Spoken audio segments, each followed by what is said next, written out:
Eles são 100% inocentes. Os dois são obras de arte. Por que eles são sempre gatos? Libere eles! Se você visse essa foto fora de contexto, acharia que esses dois homens são o quê?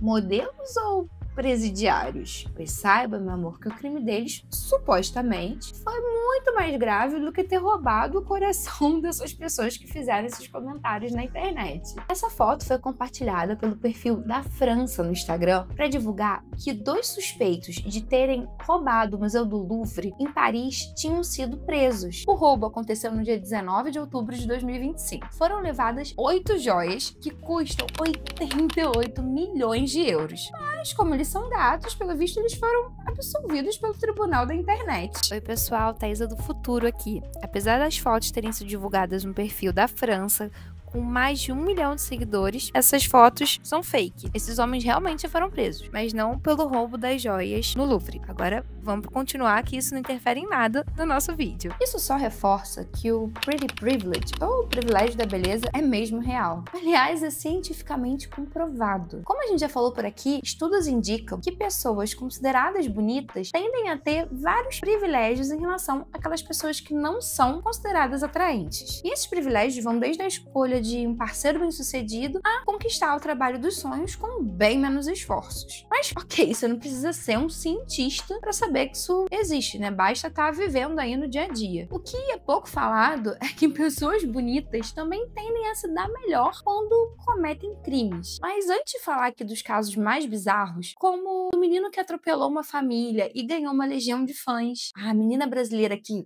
os pais e tem uma loja online com 55 mil seguidores, ou do criminoso que virou modelo internacional, deixa eu só te mostrar uns dados rapidinho. Segundo o levantamento que o site The Law Project, que é especializado em direito, fez de 4 estudos sobre o tema, criminosos considerados feios foram condenados, em média, a 4,10 anos de prisão, enquanto aqueles considerados bonitos pegaram só 1,87 anos. Ou seja, é uma diferença de 119%. Só porque o rosto é mais harmônico. E a explicação disso tem um nome. É o efeito halo, ou efeito auréola. Sabe o que os anjinhos têm em cima da cabeça? Esse é um fenômeno estudado pela psicologia que acredita que a primeira impressão que a gente tem de alguém, seja ela positiva ou negativa, influencia a forma como nós a julgamos. Ou seja, basicamente é que se a gente acha alguém bonito, a gente tende a acreditar que essa pessoa é boa, é confiável, inteligente e até inocente. Oi, meus amores, meu nome é Thaisa, sejam muito bem-vindos ao meu canal.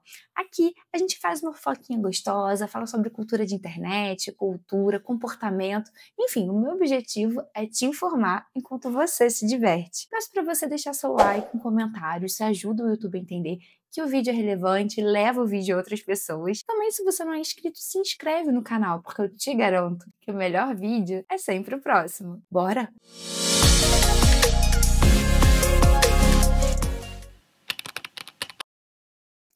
Olha essa pele morena, esses olhos verdes penetrantes. Qualquer um diria facilmente que esse cara aí é modelo, certo? Essa foto é simplesmente um mugshot, que são aquelas fotos que as pessoas fazem quando são presas nos Estados Unidos. E essa aí simplesmente viralizou em 2014, simplesmente porque o Jeremy Meeks, que é esse cara aí da foto, era considerado bonito demais para ser preso.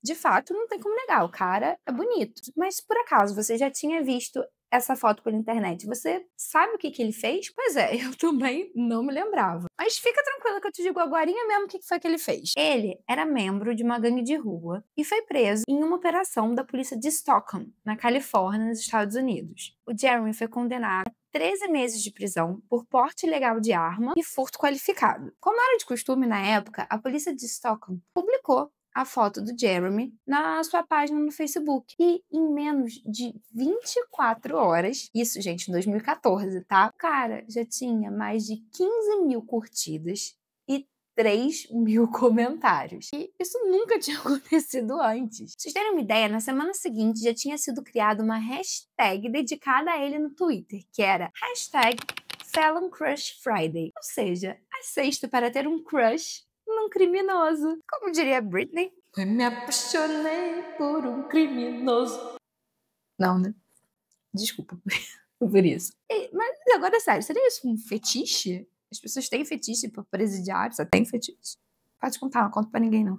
Ah, ele também ganhou uma página dedicada a ele no Facebook, que já no final de semana seguinte tinha mais de 170 mil pessoas inscritas. E depois do período na cadeia, o Jeremy aproveitou a visibilidade e, de fato, virou um modelo. Ele simplesmente desfilou nas principais semanas de moda do mundo, como a Semana de Moda de Nova York e de Milão. Atualmente, ele também tenta engrenar na carreira de ator, mas ele ainda não participou de nenhuma produção relevante. Agora fica o questionamento, né? Se ele fosse ali o tiozinho da esquina, você acha que ele teria toda essa popularidade?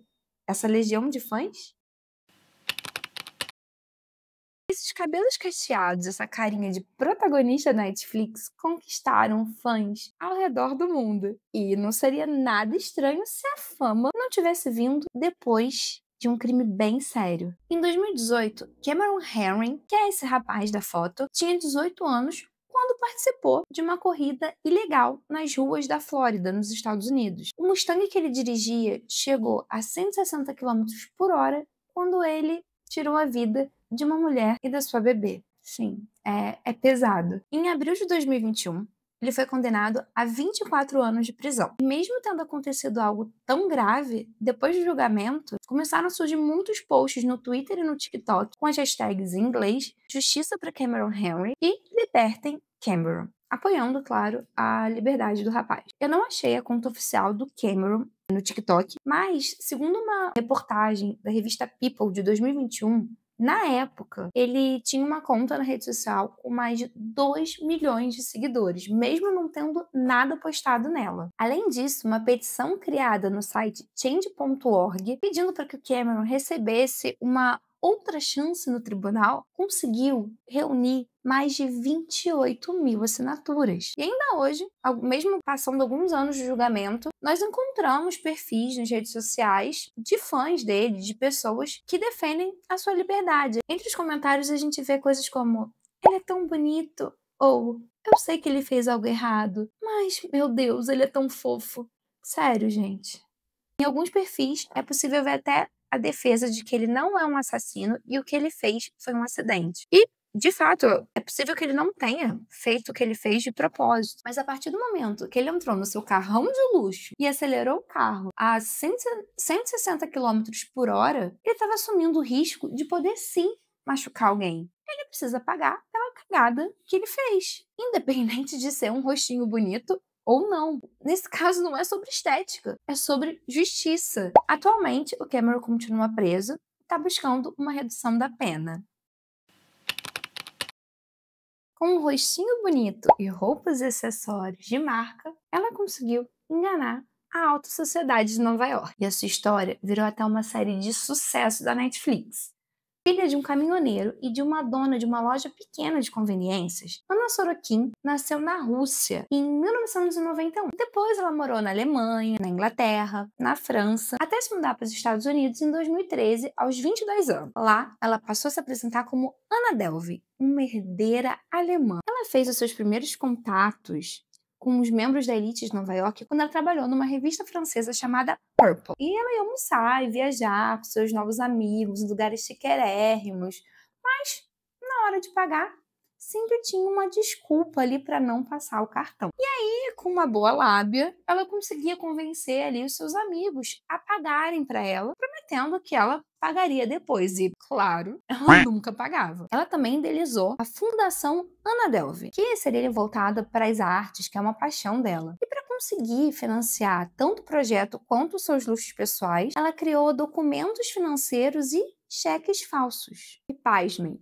ela conseguiu enganar bancos, hotéis, corretores de imóveis. Essa moça e a sua carinha de anjo conseguiram sustentar essa mentira por 4 fucking anos. Até que ela foi presa em outubro de 2017. A estimativa é que ela tenha desviado mais de 275 mil dólares. Em 2019, ela foi condenada por furto qualificado em primeiro, segundo e terceiro grau. Vale destacar que na época do julgamento já se falava bastante sobre o caso dela e tudo virou um verdadeiro espetáculo midiático. O próprio advogado organizava, montava os looks dela como uma estratégia, porque ele já acreditava que os jurados tendem a ser mais brandos, com pessoas que consideram atraentes. A Ana está em liberdade desde 2022, ou seja, ela ficou pouco tempo presa. Desde então, ela já tentou várias coisas. Por exemplo, tentou uma carreira musical, lançou um podcast, criou uma empresa de organização de eventos de moda, participou da 33ª edição do programa Dancing with the Stars, que é a inspiração do Dança dos Famosos aqui no Brasil. Foi a primeira a sair. Atualmente dá pinta como It Girl no seu perfil do Instagram. Tem apenas 1 milhão de seguidores. Ok. Pode ser realmente um deleite para algumas pessoas ver uma menina humilde que saiu da Rússia, passando para trás pessoas e instituições que são podres de ricas. Mas será que se ela não fosse um rostinho bonito, a sua história teria virado uma série na Netflix e ela conquistaria tantos fãs? A brasileira Suzane von Richthofen voltou ali para a boca do povo depois do lançamento da série Tremembé no Amazon Prime Video, que fala sobre a rotina no presídio de Tremembé, que é para onde costumam ir os presos mais famosos do Brasil. E já na série é possível ter uma ideia de como ela se beneficiou por causa da sua aparência angelical. Mas a gente sabe que de anjo ela não tem nada. É quase impossível você não saber o que ela fez, mas caso não saiba, em 2002, ela, junto com o namorado e o cunhado, os pais, para viver o seu namoro em paz com o dinheiro deles. O visual, que na época era comparado ao de uma modelo, fez com que a moça demorasse a ser considerada suspeita. E depois de presa, ela passou a usar a sua boa aparência para conquistar a confiança de pessoas que poderiam ajudá-la ou beneficiá-la de alguma forma, supostamente. Segundo a série e reportagens da época, a moça teria seduzido um promotor de justiça para conseguir a transferência da penitenciária onde ela estava para Tremembé. E depois, ela acusou o homem de assédio. Já chegando em Tremembé, ela conseguiu usar a sua beleza para conquistar a confiança e o coração de Sandrão, que era a mulher ali que era a dona do pedaço. E mesmo tendo cometido um crime tão pesado, tão bárbaro, ela ganhou a simpatia de vários homens e recebia muitas cartas na prisão, inclusive com pedidos de casamento. Apesar de ter sido condenada a 39 anos de prisão, depois de ficar 17 anos presa, ela foi beneficiada pelo regime aberto, ou seja, ela cumpre a pena em liberdade. Assim que ela saiu, ela abriu um ateliê online para vender as suas produções manuais, como bolsinhas e chinelos customizados. Poucos meses depois, o perfil do Instagram do Sul Entre Linhas já tinha mais de 55 mil seguidores. Sim, pessoas interessadas em saber o que a Suzane estava fazendo e, claro, possíveis compradores. Alguns clientes, inclusive, se sentiram enganados ao descobrir que a Suzane estava terceirizando a produção e tinha contratado o trabalho de 3 costureiras. Sim, elas queriam produtos feitos com as mãos sujas de sangue dela. O perfil, aliás, continua ativo, mas não tem fotos da Suzane, tem só mesmo dos produtos. Hoje ela está casada com um médico, tem um filhinho pequeno e vive discretamente no interior de São Paulo.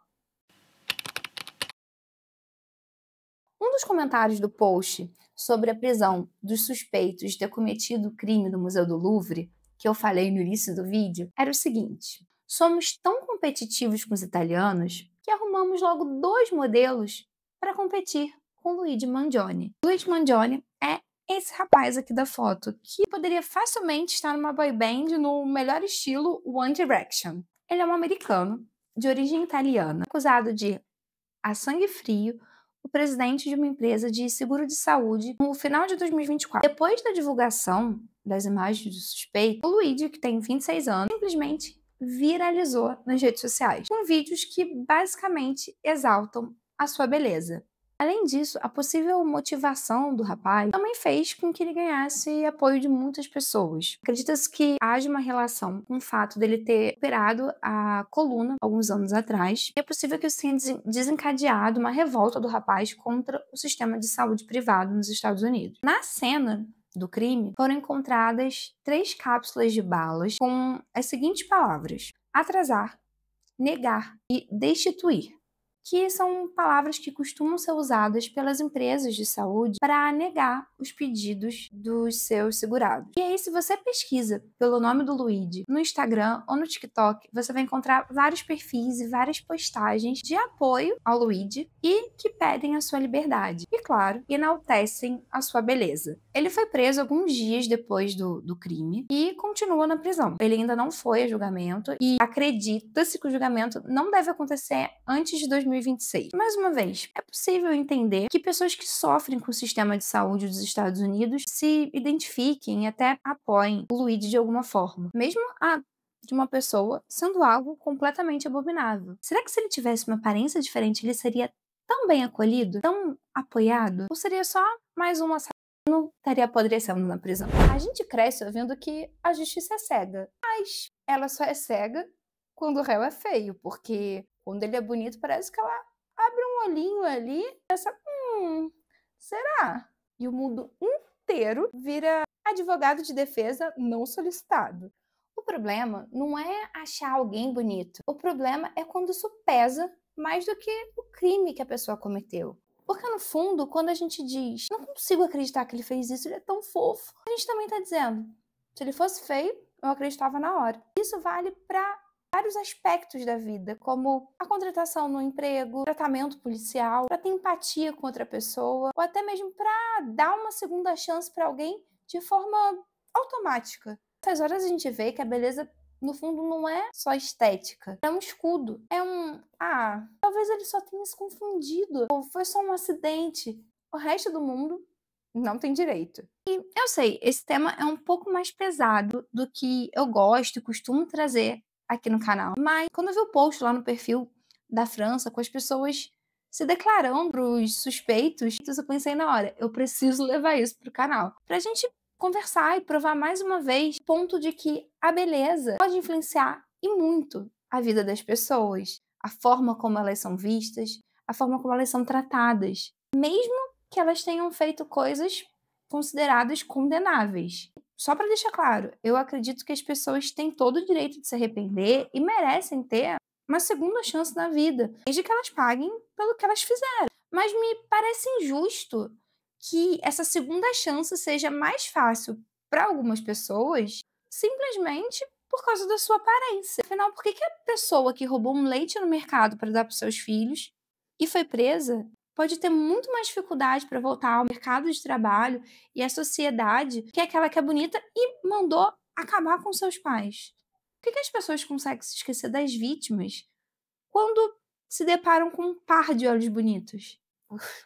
Tá, eu sei, pesou o clima, mas vamos trazer aqui pra cima de novo. Você acha que a beleza influencia, até mesmo no caso de criminosos, ou acha que isso tudo que a gente trouxe aqui é mera coincidência? E se você quiser uma parte 2 com mais casos brasileiros, comenta sim aqui embaixo. E claro, se você chegou até aqui, por favor, deixe o seu like. Se você ainda não é inscrito, se inscreve no canal, porque eu te garanto que o melhor vídeo é sempre o próximo. Tchau, beijinho!